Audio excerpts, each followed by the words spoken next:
Okay, here it is. A couple of friends help open this thing up, but wait, it's more or less or disgusting.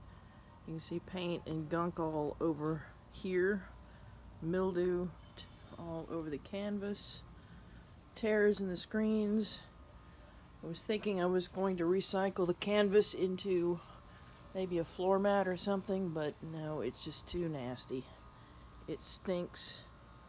It is a particular bouquet of mildew, rot, smoke, Lord knows what else. Whew!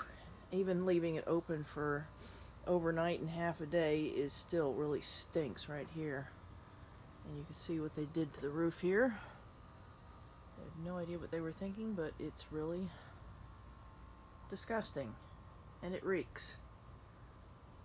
And like my friend said, oh, but it's got potential. Well, I guess you could call it Edgar Allan potential. I can't wait to get in here and see what falls out into my hair so I can do an icky dance. But that's for later. Garbage day collection is tomorrow, so I better get busy.